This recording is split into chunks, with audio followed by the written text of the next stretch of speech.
Good morning and welcome back to the BarSculpt Abdominal 30-Day Challenge. Today is the curl. So we're lying down, head, neck, shoulders, feet are hips width apart, and there's a 90-degree angle between the thigh and the calf, the hamstring. You want to keep the collar open, the rib to hip connection tight, and your pelvis in neutral. You curl up, head, neck, and shoulders. Now the curl I learned at the Lotte Berk method was hands to the outer thighs, elbows wide, and a strong, strong tuck.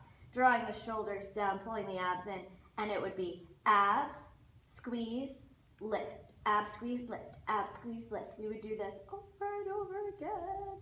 And my neck was tense the whole time, and it would always get really, really hurty. And I kept thinking that's because my abs weren't strong enough. But you want to keep the tail heavy and in a neutral pelvis. We learned this in Pilates. And the shoulders should stay open. So it's okay to keep the elbows high and wide if you have to hold on, but we don't want to separate, that's why my neck hurt, is we don't want to separate the shoulder blades. We want to keep the shoulder blades trying to squeeze around the spinal column so that your neck is actually supported by your upper back, not your neck muscles themselves, because they get very tired very quickly. Keep the tail heavy, keep the shoulders down, and we're going to hold the curl. And in the curl, you can take your hands to one side and take one arm off and the other arm off and click them together, or reach to the corner, and then you do the other side, both hands on one thigh, elbows go wide, abs in, but squeeze the shoulder blades together. One hand comes off, the other hand comes off. You may click them together, you may reach them to the corner. I mean, the programming here is unbelievably endless. For those of you who have done any sort of dance or cheering, you could do anything you could ever want here. Your pull downs.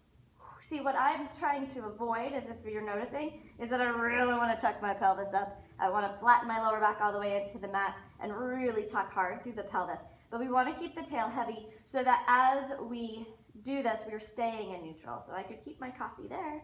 And if you start to feel your neck, and I am because I'm talking and not really focusing on my shoulders, if you start to feel your neck, take a break. There's no working through neck pain. It's not going to get any better. 5 or 10 seconds is usually all it takes. And then you can pull the chin and curl back up and start again. We could do walks like we did in the half curl. What makes it the curl is not just holding this position, but also that it gets more intense. And one leg will lower, and you'll hold, and you'll reach, and you'll reach, and you'll reach, and you'll reach. The other leg will lower and reach, reach. You can stretch one leg out and in. Right, it becomes very similar to a lot of the Pilates exercises, and the reason for that is because I've changed the pelvic placement of the curl. Instead of it being that scooped tuck position where you let go and do not use your upper abs, we've engaged the upper abs by dropping the pelvis down. If you need to protect your back and curl the tuck and curl the lower back into a tuck, that's okay. You're not gonna die or anything. It's an ab exercise.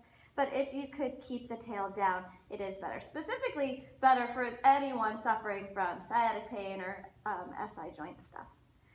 Thank you very much for joining us today. I hope you've enjoyed the breakdown of the curl. We will add it to our repertoire tomorrow. Have a great day.